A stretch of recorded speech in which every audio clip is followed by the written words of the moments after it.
오늘은 출애굽기 21장 23절부터 25절 말씀을 통해서 눈은 눈으로 라는 제목으로 우리 출애굽기 21장 전체 강해를 그렇게 하도록 하겠습니다.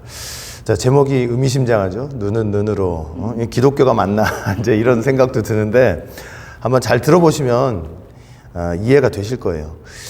자, 우리가 다시 이제 출애굽기 강해로 돌아오겠습니다. 이제 21장 오늘 하게 될 텐데 우리가 저번에 이제 2월 달인가 아마 3월 달까지 20장까지 했고 한참 시간이 지나가지고 이게 연결이 잘 부드럽게 될지 모르겠는데 이제 20장까지 했고 우리가 20장까지 뭘 했냐면 십계명에 관해서 한 거예요. 1계명부터 10계명까지 쭉 다 이제 살펴본 거죠.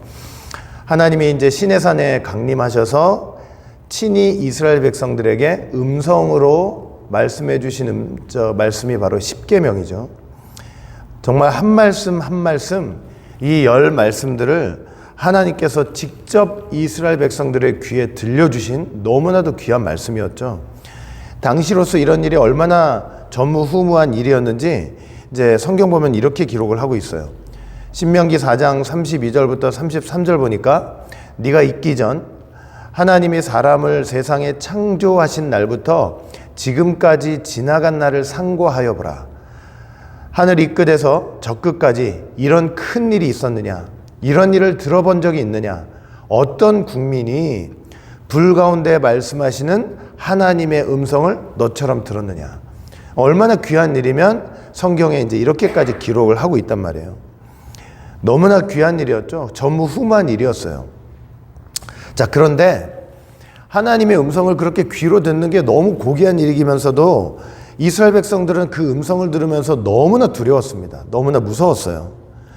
왜냐하면 하나님의 음성이 어떻게 들렸냐면 산이 떠나갈 듯한 우레소리, 나팔소리, 그리고 앞이 제대로 보이지 않을 정도로 짙게 깔린 연기와 흑암, 그리고 막 산이 불타는 듯한 그 모습 있잖아요. 그리고 그 불 가운데서 말씀이 들렸기 때문에 사실 말씀을 들으면서 이스라엘 백성들은 죽을 지경이었습니다. 내가 이러다가 죽는 게 아닌가, 하나님 앞에서. 하나님 보면 죽는다는 얘기는 들었는데 이렇게 하나님의 음성을 이런 무서운 광경 속에서, 상황 속에서 듣다가 내가 죽는 건 아닌가. 그러니까 너무나 두려웠어요. 막 죽을 것 같아가지고. 그러니까 결국 나중에 어떻게 했느냐, 10말씀은 어떻게든 들었는데 그 더 이상의 말씀은 들을 수가 없는 거예요. 그러니까 모세한테 부탁을 했죠. 출애굽기 20장 19절 보니까 모세에게 이르되 당신이 우리에게 말씀하소서 우리가 들으리이다. 하나님이 우리에게 말씀하지 말게 하소서 우리가 죽을까 하나이다. 더 이상은 하나님의 음성을 듣는 게 너무 두려우니까 하나님이 직접 우리에게 말하게 하지 마시고 당신이 대신 우리한테 좀 전해달라고 이렇게 부탁을 하게 된 거죠. 자, 그렇게 해서 모세가 하나님 앞으로 나아가서 들은 말씀이 출애굽기 20장 22절부터 출애굽기 23장까지의 말씀이에요. 모세가 시내산에서 하나님의 음성을 듣고 그거를 다 기록한 말씀이 바로 이 말씀들이에요. 그리고 다 기록해서 그걸 뭐라고 불렀냐면 언약서라고 불렀어요. 언약서.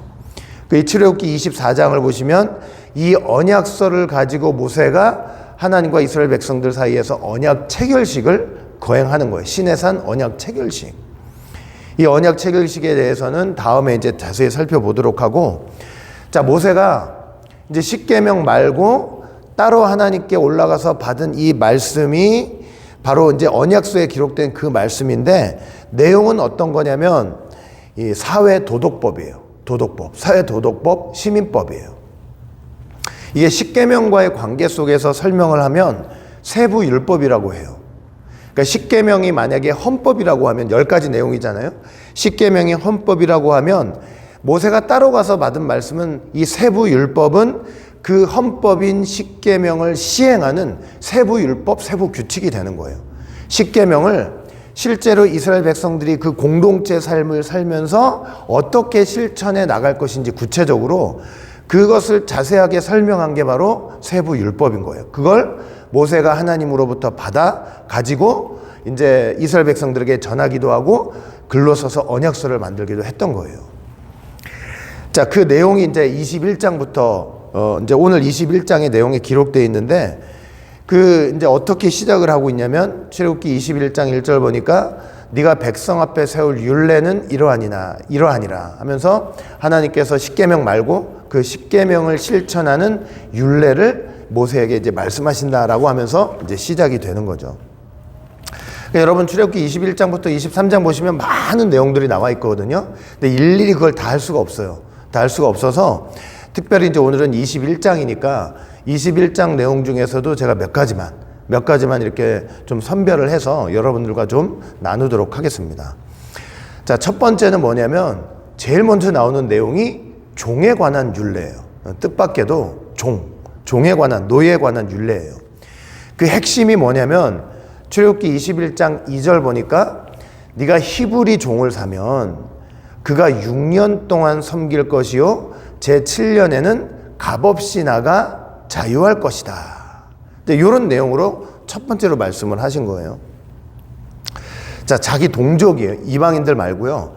자기 동족이 종이 되잖아요. 그게 남자든 여자든 종이 되면 종으로 삼으면 영원토록 종으로 삼을 수가 없어요. 영원토록 삼을 수가 없고 종을 샀어요. 근데 내 종족이에요. 그러면 몇 년 동안 섬기도록 하는 거예요? 6년도록 섬기도록 하고 7년째가 되면요 반드시 조건 없이 그냥 내보내야 되는 거예요. 종에서 해방을 시켜줘야 돼요.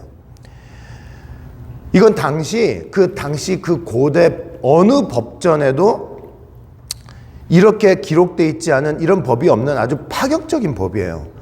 당시 고대 사회는 노예를 사람 취급도 하지 않았다니까요. 원로 목사님 맨날 말씀하셨잖아요. 노예는 신발도 없대. 신발도 없이 다니는 게 노예예요. 이름이 어디 있어요? 야, 너지? 머리에다가 어디에다가 노예라고 그 인 찍히고 사람 취급 못 당하던 그런 시대인데 너무나 고귀한 법을 주신 거예요. 6년 딱 섬기게 하고 뭐하라? 7년 때는 자유하게 하라. 그리고 내보낼 때는 그냥 공수로 빈손으로 내보내서는 안 된다 그러시는 거예요. 신명기 말씀 볼 때 하나님께서 너에게 그 종을 데리고 있으면서 너에게 복을 주신 대로 어떻게 풍성하게 주어서 내보내래요.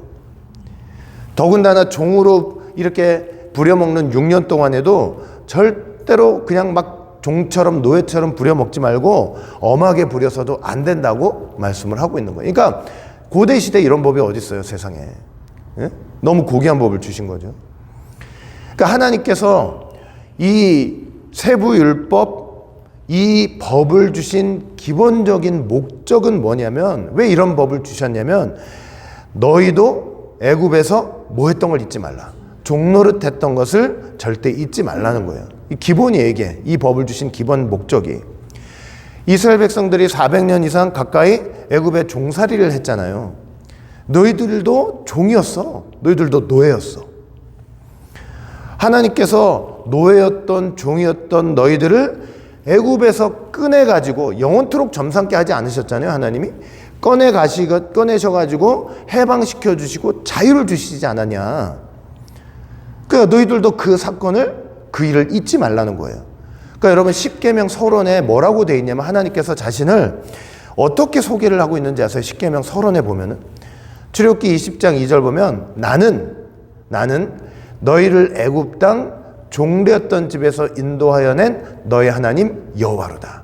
신명기 5장에도 십계명이 기록되어 있는데 나는 너를 애굽 땅에서 종되었던 집에서 인도하여 낸 너희 하나님 여호와로라.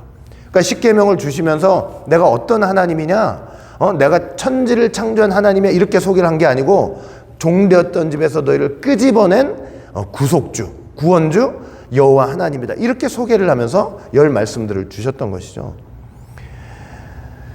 그러니까 종되었던 너희를 인도한 하나님 여호와. 종되었던 집이라는 것은 애굽 땅 바로의 폭군 밑에서 환난과 박해를 받았던 아주 비참한 생활을 상징하고 있는 거잖아요. 하나님께서 그들을 해방해서 참 자유를 주셨던 거죠. 그걸 잊지 말라는 거예요. 그걸 잊지 말고 이 종에 관한 규례를 지키라고 말씀을 하고 계시는 거죠. 생각해 보세요. 그렇게 종되었던 이스라엘 백성들을 다 끄집어 내가지고 해방시켜주고 자유를 주신 다음에 그렇게 자유케 된 백성에게 하나님이 뭘 주신 거예요? 십계명과 각종 율법들을 주셨던 거죠.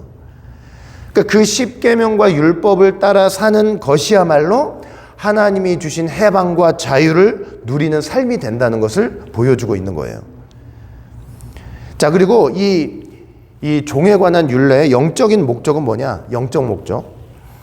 아담 타락 이후에 우리가 다 어떻게 됐냐면 사단 마귀 죄와 사망의 종노릇을 하고 있는 거예요. 여러분 잘 생각해 보세요. 하나님과 상관없이 내 맘대로 산다고 하는 게 참 자유라고 사람들은 생각하잖아요. 영적으로는 사실 뭐 하고 있는 거야? 하나님 입장에서 보면 죄와 사망의 종노릇을 하고 있는 거예요. 사단 마귀가 나는 내 마음대로 산다고 하지만 영적으로 보면 사단 마귀가 어떻게 하고 있냐면 자꾸 그 사람으로 하여금 그래 너희들 자유, 너희들 마음대로 죄지어, 죄짓게 해가지고 둘째 사망 지옥까지 가도록 만드는 거예요. 그러니까 영적으로는 죄와 사망의 노릇을 하고 있는 거예요. 여러분 그런데도 사람들은 내 마음대로 사는 거, 내 의지대로 사는 거, 인간이 가진 이 자유, 본성적인 이 자유대로 사는 것이 참된 자유고 그게 인간 해방이라고 생각하고 교회 나와가지고 하나님 말씀대로 생각하는 걸 살고 그 법대로 사는 걸 억압이라고 생각하니까 이게 얼마나 사실 답답하고 한심한 일입니까? 알고 보면 자기 마음대로 사는 거, 이 세상에서 내 뜻대로 사는 거, 내 몸의 권리가 나한테 있다, 이 몸을 내가 내 마음대로 쓰는 거, 그게 자유다? 다 뭐냐면 사단 마귀의 종노릇하고 있는 거예요. 종노릇하는 거. 우리가 다 그런 사단 마귀의 종이었다니까요. 종노릇하고 있었다니까요. 근데 예수님께서 그 십자가의 보배로운 피로써 우리를 구속해 주심으로 그 사단 마귀 종노릇 하던 데서 해방시켜 주시고 자유를 주신 거잖아요. 그 종에 관한 율법을 주시면서 너희들이 이걸 기억해야 돼. 너희들이 영적으로 사단 마귀 종이었는데 하나님이 해방시켜 주신 거야. 이걸 기억하라고 그 규례들을 주시는 거예요. 그리고 주님의 말씀대로 사는 것이야말로, 주님의 말씀대로 사는 것이야말로, 주님 말씀에 순종하는 것이야말로 참된 자유를 얻게 된 사람의 진정한 삶이라는 것을 지금 말씀해 주고 있는 거예요. 이해하시죠? 말씀대로 사는 게 진정한 자유, 진정한 자유. 바로왕 밑에서 종의 노릇하던 거 끄집어내서 말씀대로 살게 하시는 게 진정한 자유라니까. 하나님의 종이 되었을 때 자유가 있는 거예요. 그러니까 이렇게 자유를 주시는, 이것을 잊지 말고 기억하라고 종에 관한 율례를 주시는 거죠. 자, 그런데 생각해 보세요. 왜 하필 6년일까? 6년을 섬기다 7년 때 해방하라 그럴까요? 3년을 섬기다 4년째 해방하라 할 수도 있고 5년을 섬기다 이제 6년째 해방하라 할 수도 있는데 6년을 섬기다 7년째 해방하라. 그죠? 그러니까 이 율법이 뭐랑 관련되어 있냐면 십계명의 제4계명과 관련되어 있다는 걸 알 수 있는 거예요. 제4계명에. 그죠? 십계명 제4계명을 지키는 세부 율법인 것을 우리가 알 수 있는 거예요. 6일 동안 힘써 일하다가 7일째 안식하라. 안식일을 기억하여 거룩하게 지키라. 그러니까 여러분 우리가 십계명 제4계명을 지킨다고 할 때 6일 동안 일하고 7일째 쉬어라는 그 계명만이 아니라 이 세부 율법의 입장에서 보면 6년 동안 내가 좀 삼았던 종들을 7년째 해방시킴으로 제4계명을 지키는 거예요. 넓게 보면. 여러분 실제로 제4계명의 내용을 보면 이렇게 돼 있죠. 신명기 5장 13절부터 14절 보니까 엿새 동안은 내 모든 일을 행할 것이나 제7일은 내 하나님의 여호와의 안식인즉 너나 내 아들이나 내 딸이나 내 남종이나 내 여종이나 내 소나 내 낙이나 내 모든 육축이나 내 문 안에 거하는 유하는 객이라도 아무 일도 하지 말고, 여기 또 뭐라고 돼 있어요? 남종이나 여종이나 너같이 안식하게 하라 그랬잖아요. 6일 동안 힘써 일하되 7일째 되는 날에는 남종, 여종이라 할지라도 종도 다 쉬게 하라. 또 어떤 말씀도 있냐면 신명기 5장 15절 보니까 너는 기억하라. 네가 애굽 땅에서 종이 되었더니 너의 하나님 여호와가 강한 손과 편팔로 너희를 거기서 인도하여 내었나니 그러므로 너희 하나님 여호와가 너를 명하여 안식일을 지키라 하였느니라. 그러니까 이렇게 애굽에서 너희들 종살이 하다가 내가 너희를 해방시켰으니까 안식일을 지키라 말씀을 하시는 거예요. 그러니까 안식일 계명이 종살이를 하고 있다가 자유와 해방을 주는 율법과 다 전부 다 연관이 다 돼 있는 거죠. 그러니까 우리가 지금 안식일 지키고 있잖아요. 이게 주일날 지키고 있잖아요.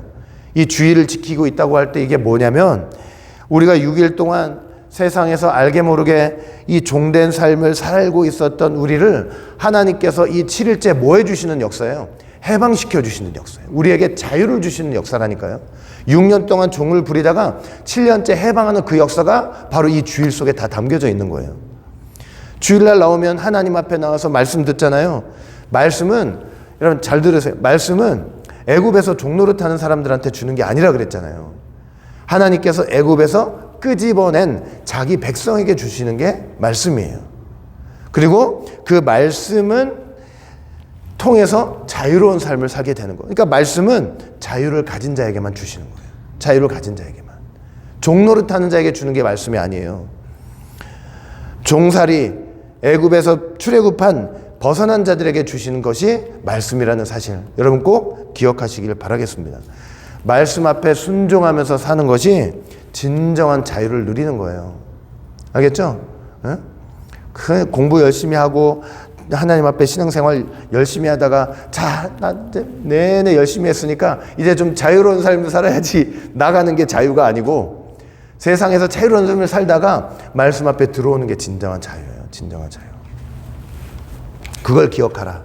그게 종에 관한 율례의 목적이 되는 것입니다. 자, 그 다음에 두 번째는 사람을 쳐 죽인 자에 대한 율례가 나와요. 사람을 쳐 죽인 자의 율례. 출애굽기 21장 12절 보니까 사람을 쳐 죽인 자는 반드시 죽이라고 되어 있어요. 반드시 죽이라. 반드시. 이건 제 6계명과 관련되어 있죠. 살인하지 말라. 이 계명과 관련된 이제 세부 율법이에요. 자, 여기 사람을 쳐 죽였다고 하는 건요, 그냥 아무 경우를 다 얘기하는 게 아니고 고의성을 가지고 사람을 쳐 죽인 것을 말씀을 하고 있어요. 고의성을 가지고 일부러 죽일 목적을 가지고 죽였다면 그 사람은 반드시 어떻게 하라는 거예요? 반드시 죽이라는 거예요. 출애굽기 21장 14절 말씀 봐도 사람이 그 이웃을 어떻게 했으면은 짐짓 모사라 했으면 너는 그를 내 단에사라도 잡아내려 죽일지니라. 짐짓 모살이라는 것은 뭐냐면 미리 계획해서 일부러 죽였다는 거예요. 이게 원수가 됐든 마음에 어떤 감정이 있던 짐짓 계획해서 고의로 일부러 죽이면은 이 사람이 하나님의 단으로 도망간다 할지라도 어떻게 하라는 거예요? 끄집어내서 반드시 죽이라고 말씀을 하고 있는 거죠. 자, 민수기 보면은 이제 짐짓 고의로 죽였다는 게 어떤 거냐? 어떤 사람이 사람을 죽이는데 막 쇠, 나무 연장, 돌, 분명히 이걸 휘두르면은 죽을 거 알잖아요. 그러니까 일부러 휘둘러 가지고 죽이면 그게 다 일부러 죽이는 죄가 되는 거예요. 그 어떤 사람을 미워해 가지고 내가 죽일 목적으로 확 사람을 밀어버리거나 숨어 있다가 그냥 돌 같은 거 뭘 확 던져 가지고 죽이거나, 또 앙심을 품고 주먹으로 그냥 사람을 딱 쳐서 이렇게 계획해서 고의성을 가지고 죽이는 거, 이거는 뭐 단에, 하나님의 단에 올라가도 붙잡아 내서라도 다 죽이라고 말씀을 하고 있는 거죠. 근데 사실은 이거는 십계명이나 세부 율법이 선포되기 전에 이미 노아 때 말씀을 하신 적이 있어요. 이 율법은. 자, 창세기 9장 5절부터 6절 보시면 이렇게 돼 있죠. 내가 반드시 너희 피, 곧 너희 생명의 피를 찾으리니 짐승이면 그 짐승에게서, 사람이나 사람의 형제면 그에게서 그의 생명을 찾으리라. 무릇 사람의 피를 흘리면, 누굴 죽여서 사람의 피를 흘리면 사람이 그 피를 흘릴 것이니 하나님이 자기 형상대로 사람을 지었습니다. 그러니까 사람을 때려 죽였는데 그게 죽여가지고 피가 흘렸어요. 그러면 그 피 흘린 자를 반드시 잡아가지고 그 피를 땅에 흘리게 해야 된다는 소리예요. 반드시 죽이라는 뜻이죠. 그러니까 누굴 죽여서 피를 흘리게 하면 반드시 그 사람도 피를 흘리게 될 것이다. 남의 피를 흘리면 땅이 더러워지는데 그 피를 흘리게 한 사람의 피가 아니면 그걸 속하게 할 수 없다. 자, 민수기 35장 33절이죠. 너희는 거하는 땅을 더럽히지 말라. 피는 땅을 더럽히나니 피 흘림을 받은 땅은 이를 흘리게 한 자의 피가 아니면 속할 수 없느니라 말씀하고 있죠. 자, 보세요. 첫째 아담이 하나님 말씀에 불순종해가지고 선악과를 먹었을 때 온 인류에게 사망이 왔잖아요. 온 인류에게. 그러니까 첫째 아담한테 뭐가 있냐면 온 인류의 피를 흘리게 한 죄가 있는 거예요.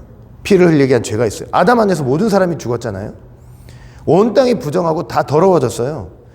그 피 흘리게 한 자의 그 피가 아니면 그걸 속할 수가 없는 거예요. 그래서 예수님이 어떻게 하셨느냐? 예수님이 그 아담의 자리로 오신 거예요. 둘째 아담으로 이 땅에 오셔가지고 어떻게 하셨어요? 십자가에서 피를 흘려주신 거예요. 첫째 아담이 피 흘리게 한 죄가 있는데 그걸 대신해서 그 아담의 자리로 오셔가지고 어떻게 한 거예요? 피를 흘려주셨어요. 피 흘리게 한 사람의 피가 아니면 속할 수가 없다니까요. 그 예수님이 그 자리에서 피를 흘려주심으로 부정한 게 된 것을 다 속하는 역사를 하신 거예요. 나중에 제가 이건 성경 공부하면서 자세히 한번 말씀을 좀 드릴 거예요. 자, 이런 역사를 하셨다는 거. 자, 그런데 다만 이제 어떤 예외 조항이 있냐면 이 고의성이 없는 살인이 있을 수 있거든요. 고의성이 없는 살인. 그러니까 계획함이 없는 살인. 우연히 남을 죽이게 되었을 때, 알지 못하고 죽이게 됐을 때, 악의 없이 어떻게 하다가 사람을 이렇게 이제 슬쩍 지나가다 밀쳤는데 이거 죽이려고 한 게 아닌데 어떻게 넘어지는 바람에 사람이 뭐 돌에 맞춰가지고 죽었다. 돌을 던지는데 저 사람 맞춰서 죽여야지 아니라 그냥 우연히 돌을 던졌는데 그게 하필 또 지나가는 사람 머리에 맞아가지고 죽었다. 이렇게 알지 못하고 의도를 갖지 못하고 알지 못하고 사람을 죽였을 때는 하나님께서 어떻게 하셨냐면 피할 길을 주셨어요. 어떻게 피할 길을 주셨냐면 출애굽기 21장 13절 보니까 만일 사람이 계획함이 아니라 나 하나님이 그 사람을 손에 붙임이면 내가 위하여 한 곳을 정하리니 그 사람이 그리로 도망갈 것이다. 이렇게 말씀을 하고 있죠. 사람을 우연히 죽이게 됐을 경우에는 하나님이 정한 곳으로 도망가면 피해 보복을 막을 수 있다. 이렇게 얘기를 하는 거예요. 이해되세요? 이것이 나중에 어떤 제도로 발전이 되냐면 도피성 제도로 발전이 돼요. 도피성. 요단강을 중심으로 요단강 동편에 3곳, 요단강 서편으로 3곳 이렇게 도피성을 만들어서 알지 못하고 고의성이 없이 계획함 없이 우연히 사람을 죽이게 됐을 때 그 죽은 사람의 가족들이 죽이겠다고 쫓아와도 도피성에 들어가면 그걸 죽일 수가 없는 거예요. 잡아 끌어내서 죽일 수가 없는 거예요. 이런 제도가 있었던 거예요. 근데 제가 도피성 제도를 통해서 다시 한번 좀 생각해 본 게 있어요. 예수님 첫 번째 십자가에서 하신 첫 번째 말씀이 자꾸 생각이 나더라고요. 예수님이 첫 번째 말씀 때 뭐라고 하셨냐면 누가복음 23장 34절 보니까 뭐라고 하셨어요? 이에 예수께서 가라사대 아버지여 저희를 사하여 주옵소서 자기 하는 것을 알지 못함이니이다. 이렇게 말씀을 하셨단 말이에요. 이 말씀이 자꾸 들어오는 거예요. 여기서 저희라는 것은 누굴 가리켜요? 예수님을 지금 못 받고 있는 사람들을 가리키는 거잖아요. 자기들이 지금 자기가 하고 있는 것을 모르니까 용서해달라고 그러시는 거예요. 근데 여러분, 이제 이런 생각을 참 많이 하게 돼요. 저와 여러분들이 죄 지을 때 모르고 짓는 죄가 많을까요? 알고 짓는 죄가 많을까요? 알고 짓는 죄가 훨씬 많아요. 100 중에 거의 100이 알고 짓는 죄라고 보시면 돼요. 마태복음 21장 보시면은 예수님이 어떤 비유의 말씀을 하셨냐면 포도원 농부의 비유를 하셨어요. 어떤 사람이 포도원을 만들어 가지고 이제 농부들한테 세를 주고 먼 나라 갔단 말이에요. 이제 과실때가 됐어요. 가을이 돼서 과실때가 돼서 이제 열매를 거두려고 종을 보냈더니 다 어떻게 했어요? 다 잡아 죽여버렸단 말이에요. 다 때리고 잡아서 죽이고. 그 나중에 누구를 보내요? 아들을 딱 보냈어요. 아들을 가면 공경하지 않겠느냐? 그 공경하지 않겠느냐고 아들을 딱 보냈는데 그 아들 오는 거를 보고 농부들이 뭐라고 얘기를 하냐면 이렇게 얘기를 해요. 마태복음 21장 38절 39절 보니까 농부들이 그 이제 아들이 오잖아요. 그 아들을 보고 서로 말하되 이는 상속자니 자 죽이고 그의 유업을 차지하자 하고 이에 잡아 포도원 밖에 내어 쫓아 죽였느니라. 이게 지금 예수님이 당하실 일을 보여주고 있는 거잖아요. 농부들이 딱 보면서 아들 오는 걸 보면서 딱 뭐라 그래요? 대본에 알죠? 저 상속자다. 저거 이 주인, 이 포도원 주인의 아들이다. 상속자다 알죠? 그 무슨 계획을 해요? 계획을 했잖아요. 저걸 잡아 죽이자고 계획을 했어요, 안 했어요? 벌써 계획이 있고 고의성이 다 들어가 있죠. 그래가지고 잡아서 어떻게 했어요? 포도원 밖에, 예루살렘 그 성 밖에 골고다 언덕에서 예수님 십자가에 달아 죽일 것을 지금 말씀을 하고 있는 거예요. 그러니까 알고 죽였어요? 모르고 죽였어요? 알고 죽였어요. 알고 죽였어요. 상속자인 거 알고 죽였어요. 하나님이 그 영적 세계를 지금 이 비유를 통해서 예수님이 십자가에 달리시는 그 과정에서 그 영적 세계를, 영적 사정을 이 비유를 통해서 지금 끄집어내서 보여주신 거잖아요. 알고 죽인 거예요. 고의로 죽였어요. 계획해서 죽였어요. 예? 여러분, 아담과 여자가 선악과 먹을 때 순진무구하게 모르고 따먹어서 타락을 한 거예요. 예? 저 먹으면 죽는다는 거 알았어요? 몰랐어요? 알았다니까요. 먹으면 죽는 거 왜 몰라요? 분명히 안 거예요. 알아요. 알고 따먹은 거예요. 알고. 제가 금방도 말씀드렸지만 우리가 죄 지을 때 모르고 죄 짓는다 그랬어요? 뻔히 아는데도 나 이렇게 하면 안 돼. 알면서도 죄를 짓잖아요. 나 하나님 앞에 이렇게 하면 안 되는데, 주님 앞에 이렇게 하면 안 되는데, 내가 교회생활 이렇게 하면 안 되는데, 알면서도 죄를 짓잖아요. 알면서도. 그 다 우리 안에 뭐가 있어요? 죄 질 때 고의성이 있어요. 계획성이 다 있다니까요. 그러면 그렇게 하는 사람들은 이 율법에 의하면 어떻게 돼요? 고의로 사람을 죽이고 고의로 죄 지면 어떻게 돼요? 그냥 때려 잡아 죽여야 되거든요. 사실 피를 흘려? 그럼 너도 피 흘려야 돼. 고의로 죽였으니까. 그러니까 용서받을 수가 없는 거예요. 사실은. 야, 그런데 예수님께서 십자가에서 제1성을 말씀하시는데 뭐라고 그러냐면 저희를 사하여 주옵소서. 자기의 하는 것을 알지 못하나이다, 이렇게 말씀을 하시는 거예요. 와, 알지 못해서 저런 거니까 용서해달라고 그러는 거예요. 예수님의 이 말씀이 어떤 말씀이냐면 예수님이 알고도 죄 짓는 우리에게 어떻게 해주신 거냐면 도피성으로 피할 수 있는 길을 열어주시는 거예요. 예수님이라는 도피성으로 피할 수 있는 길을 열어주고 계시는 거예요. 여러분, 이거 얼마나 귀한 말씀인지 집에 가서 깊이 생각해 보세요. 나 뻔히 알면서 죄 짓는 거 하나님이 아시고 내가 알아요. 내가 알아. 근데 예수님이 십자가에 딱 달리셔가지고 알고 고의로 죄 짓는 거, 고의로 예수님 죽여보세요. 예수님 고의로 죽이면 어떻게 돼요? 어떻게 살아? 다 죽어야지. 근데 예수님이 십자가에 달려서 모르고 저러니까 용서해달라고 그러면서 도피성으로 도망갈 수 있는 기회를 주시는 거예요. 우리한테 길을 열어주시는 거예요.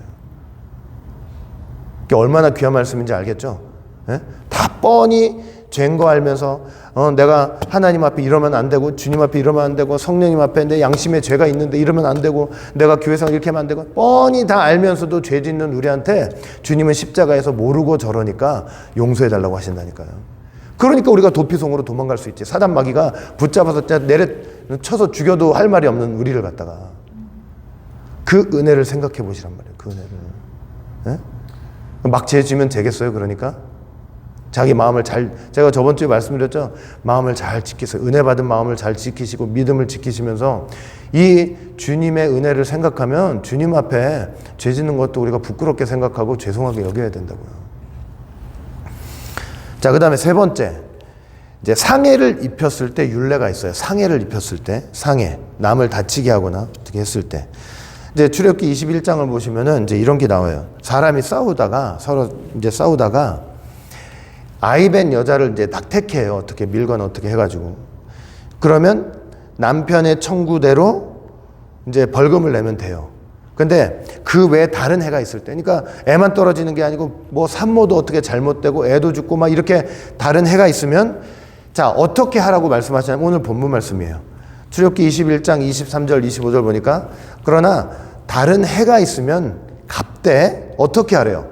생명은 생명으로, 눈은 눈으로, 이는 이로, 손은 손으로, 발은 발로, 데운 것은 데움으로, 상하게 한 것은 상함으로, 때린 것은 때림으로 갚을지니라. 자, 딱 여러분들 이거 얼마나 세상 사람들이 많이 인용하는지 아세요? 이 기독교 보라고, 이 성경 보라고, 용서라고는 추워도 없는 아주 잔인한 종교라고 하면서 이 구절을 갖다가 대는 거예요. 예? 또 시편 신명기 19장도 마찬가지예요. 재판 중에 재판을 하는데 어떤 사람이 저 사람을 해할 목적으로 막 짜고 거짓말로 증언을 하는 거예요. 막 모함을 해요. 거짓 증언을 하는 거예요. 그 거짓말로 위증한 경우 그 거짓말로 위증한 사람에 대해서 이제 어떻게 하라고 이제 말씀을 하시냐면 신명기 19장 21절 보니까 내 눈이 그를 긍휼히 여기지 말래요. 그 거짓말로 증언한 사람. 생명은 생명으로, 눈은 눈으로, 이는 이로, 손은 손으로, 발은 발론이라. 이렇게 보복을 하라는 거죠. 거짓말한 증인에 대해서. 근데 이거를 신학적 용어로 뭐라고 그러냐면 동해 보복법이라고 그래요. 뭐라고 그런다고요? 동해. 똑같은 해. 이 해를 입혔으면 이 해. 눈을 다치게 해서 눈을. 동해 보복법이라고 그래요. 신학적으로 동해 보복법. 피해자가 피해를 입은 그대로 가해자에게 그대로 똑같이 벌을 주는 거예요. 그게 동해 보복법이에요. 눈은 눈으로. 아까도 말씀드렸지만 하나님을 믿는 사람들이 지켜야 할 법으로서 이게 너무 가혹한 거 아니냐. 근데 그게 아니죠. 이 당시 이 법은요, 사실은 오히려 가혹한 복수를 막기 위한 하나님 공의의 법이었어요. 너무 공정한 법이었어요. 여러분, 우리 가인계열, 셋계열 이렇게 공부 많이 했잖아요. 근데 가인계열 특징 중에 하나가 뭐예요? 가인계열 특징 중에 하나가 뭐냐면 복수를 극대화하는 사람들이에요. 복수를 극대화. 가인 후손 중에 라멕이 있었잖아요. 라멕이 막 자기 아내들한테 뭐를 막 자랑하냐면 어떤 조그만한 어린 소년이 지나가다 나 여기 부딪혀가는데 여기 멍 났어 멍. 그런데 내가 걔 죽여버렸어. 이 자랑을 했단 말이에요. 그러면서 하는 말이 뭐냐면 창세기 4장 24절 보니까 가인을 위하여는 벌이 7배일진데 라멕을 위하여는 벌이 몇 배래요? 77배. 하나님이 가인한테 도망가는 가인한테 이게 표를 주시면서 너 누구 해하면 내가 7배나 벌 내릴게. 이건 벌을 준다는 의미기도 하지만 하나님께서 보호해 주시겠다는 거잖아요. 그런데 라멕을 어떻게 써먹고 있어요? 가인을 위해서 7배였다면 나를 위해서는 77배 하나님이 보복해 주실 것이다. 말은 하나님이 복수해 주실 것이다 얘기했단 말이에요. 그러면 나한테 해를 입힌 사람 어떻게 해야 돼요? 그냥 가만히 기다려야지. 하나님이 77배를 보복해 주실 때까지 나는 기다리고 있어야 될 거 아니에요. 근데 말은 하나님이 보복해 주신다고 해놓고 자기가 어떻게 했어요? 누가 나한테 잘못해? 그러면 그 집안을 가서 그 사람 죽이고 부인 죽이고 자식들 죽이고 친척 3, 4대를 다 죽이고 거기 있는 집 무너뜨리고 불 태우고 다 뺏는 거예요. 그래 놓고 이게 하나님이 77배로 보복해 주신 일이라고 이렇게 큰 소리를 치고 있는 거예요. 자기가 보복해 놓고 하나님이 해 주신 거래. 그러니까 여러분 이런 시대고 이런 사회라니까요. 누가 나 잘못하면 어떻게 하는 사회예요? 나한테 뭘 잘못하면 3대를 진멸하고 재산 다 뺏고 이런 시대예요. 이런 시대. 근데 그런 시대 때 하나님께서 어떻게 하셨냐면 법을 주시는데 야 그런 가혹한 복수를 하지 말고 피해를 입은 만큼만 가해자한테 벌을 내리라 이렇게 하시는 거예요. 세상에 이런 공정한 법이 없는 거예요. 제 말 이해되세요? 그래서 신명기 보시면은 현대인 성경이 이렇게 돼 있어요. 내가 오늘 여러분에게 가르치는 이 율법처럼 공정한 법을 가진 나라가 어딨냐고 이렇게 고백을 할 정도였어요. 그러니까 공정한 법, 하나님이 공의의 하나님이시기 때문에 이런 법을 하시는 거예요. 그런데 그마저도 이제 신약에 와서는 이게 신약에 와서는 이제 어떻게 말씀하셨냐면 예수님이 하나님이 원수 갚는 것을 누구에게 맡기라? 하나님께 맡기라. 하나님께 맡기라 그러는 거예요. 내가 기어코 내 원수를 쫓아가가지고 때리고 죽이고 그것도 분이 풀리지 않고 짓밟고 이러지 말고 좁히고 이러지 말고 원수 갚는 것을 누구한테 맡기라 그러셨어요? 하나님께 맡기라고 말씀을 하셨어요. 로마서 12장 19절 같이 한번 읽어볼까요? 시작. 내 사랑하는 자들아 너희가 친히 원수를 갚지 말고 진노하심에 맡기라. 기록되었으되 원수 갚는 것이 내게 있으니 내가 갚으리라고 주께서 말씀하시느니. 하나님이 뭐라고 그러셔요? 내가 너희를 대신해서 갚아줄 거다 그러시는 거예요. 하나님이 갚아주실 때 제가 수도 없이 말씀드렸죠. 내가 갚는 것보다 100배, 1000배, 10,000배 더 속이 시원합니다. 하나님이 갚아주. 그리고 그게 공정해요. 공의예요. 조금도 불의가 없어요. 그 하나님의 복수하시면 불의가 하나도 없어요. 인간이 복수할 땐 불의가 섞이거든요. 감정이 섞이고. 근데 하나님이 복수해 줄 때는 불의가 하나도 없는 거예요. 예? 불의가 하나도 없어요. 제가 늘 말씀드리잖아요. 지금 원수들이 막 승승장구하는 것 같잖아요. 나를 짓밟은 저 원수들이 승승장구하는 것 같잖아요. 그러니까 나와 어떤 원수의 관계가 아니라 지금 우리 자신도 봐요. 나를 영적으로 괴롭히고 나를 육적으로 괴롭히고 우리 병들고 힘들고 괴로운 거 이것도 나중에 하나님께서 다 어떻게 해주시느냐면 다 갚아주시는 역사가 있는 거예요. 원수들이 승승장구하는 것 같지만 나중에 하나님께서 그 원수들의 목전에서 나에게 뭐를 하신다? 상을 베푸신다. 늘 제가 드리는 말씀입니다. 같이 한번 읽어볼게요. 시편 23편 5절 시작. 주께서 내 원수의 목전에서 내게 상을 베푸시고 기름으로 내 머리에 바지셨으니 내 잔이 넘치나이다. 얼마나 귀해요. 그러니까 아무리 힘들고 어렵고 속상해도 때로는 그렇다고 멍청하게 뭐 할 말 못하고 살라는 게 아니에요. 할 말은 하고 살아야 되겠죠. 그러나 때로는 원수 갚는 것을 하나님께 맡기시는 우리가 되어야 할 것입니다. 내가 참아가지고 그 원수가 깨닫고 하나님 앞에 돌아올 수도 있잖아요. 내가 참아서. 그러니까 하나님은 공의의 하나님이심을 믿고 때로는 그 하나님의 보복하심을 믿고 우리 대신 그 보수해 주시는 믿고 참고 기다리는 우리가 되었으면 좋겠습니다. 저는 분명히 하나님께서 다 해결해 주시고 갚아 주실 거라고 믿어요. 반드시 갚아주시고 여러분들을 어떻게 하신다? 승리의 자리로 이끌어 주신다는 거. 결론적으로 이 동해보복법 있잖아요. 눈은 눈으로, 뭐 이는 이로, 생명은 생명으로. 이게 왜 중요하냐면 이 구속사적으로 중요한 의미가 있어서 그래요. 구속사적으로 이게 뭐가 중요한 거냐면 첫사람 아담이 범죄했잖아요. 사람이 범죄했으면 사람으로 갚아야 돼요. 사람이 범죄했으니까 사람이 죽어야 되잖아요. 첫사람 아담이 범죄했어요. 그러니까 눈은 눈으로가 있어야 되겠죠. 그죠? 그래서 어떻게 하신 거예요? 예수님이 둘째 아담 사람으로 오셔가지고 하나님의 진노를 받아주시는 거예요. 동해보복법은 여기서 성취가 되는 거예요. 예? 난 뺨 때리면은 너도 같이 뺨 맞으면 뺨 때리는 게 단순히 거기서만 있는 게 아니고 진짜 중요한 의미는 여기 있는 거예요. 눈은 눈으로, 이는 이로, 생명은 생명으로, 사람은 사람으로. 하나님께서 이 법에 근거해가지고 예수님 이 땅에 보내셔가지고 아담이 벌받아야 될 자리 둘째 아담으로 오셔서 그 자리에서 하나님의 진노를 다 받아주시는 거예요. 완전히 공의가 성취가 되는 거죠. 우리가 그 첫사람 아담 안에서 다 멸망의 자식들이었는데 이 둘째 사람 아담 안에서 하나님의 언약 백성으로 회복되는 거예요. 구원받는 백성으로. 그러니까 여러분 이 둘째 아담으로 오셨다는 게 얼마나 상상도 할 수 없을 정도로 얼마나 귀한 복인지 얼마나 우리를 향한 하나님의 한없는 은혜인지 크신 은혜인지 여러분들 잘 깨달으시고 내가 때로는 힘들고 어렵고 마음에 공허하고 괴롭다. 사람이 살다 보면 그럴 때가 왜 없어요. 그러나 그것보다 우리를 구원해 주신 하나님의 은혜가 훨씬 더 커요.